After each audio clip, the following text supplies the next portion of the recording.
Let's take a look at how the multiplier will change for GDP depending on each of these five scenarios.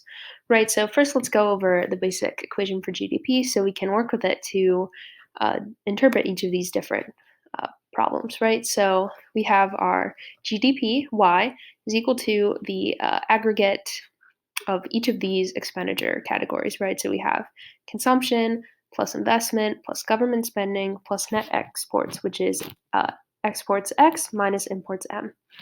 All right, so, and just a basic review on the multiplier, that is basically a rippling effect. Let's say if you add $100 worth of value to the economy, you might actually be able to increase GDP double that or triple that depending on its effects in each of these categories, right? So let's say that first, an increase in GDP causes an increase in imports. So an increase in imports is an increase in M, right? And that's actually going to decrease our net exports overall, right? Because it's exports minus imports, right? So if we're decreasing this net exports, that means our multiplier is going to get smaller, right? Because we're going to detract that from GDP. All right, so next we have an increase in the interest rate. All right, so let me reset our GDP equation.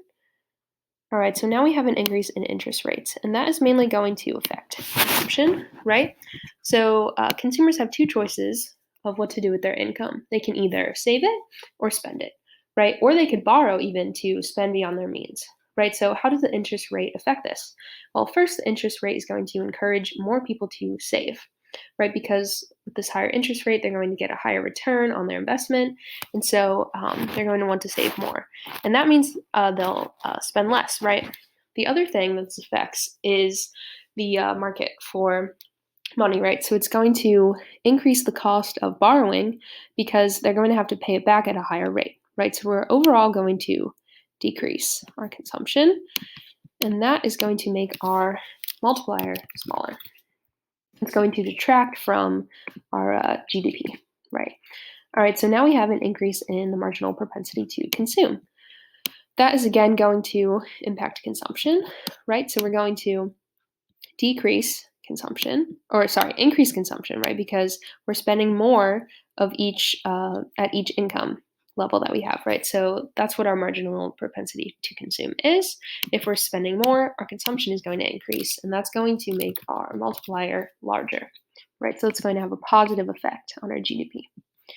All right, next we have a decrease in average taxes paid by households. All right, so what is that going to do? It's very similar to the last one.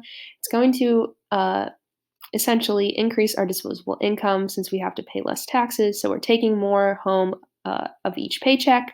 So that means we can spend a little bit more and save a little bit more, right? So we can increase our consumption, and that again is going to make our multiplier effect larger, right? It's going to increase the positive effect on our GDP. All right, and finally, we have an increase in price level. So what that's mainly going to affect is how consumers feel and value their wealth, right? So let's say we have, say our house value is something that we consider to be our wealth, right? So when price levels increase and our house still costs the same, right? That's the wealth that we have. Then our wealth is going to be less valuable, right? And so if we feel that we're less wealthy, we'll spend less, right? Because we're not as secure in our borrowing and our spending, right? So we'll save more because we feel less wealthy. So that's going to make our multiplier smaller.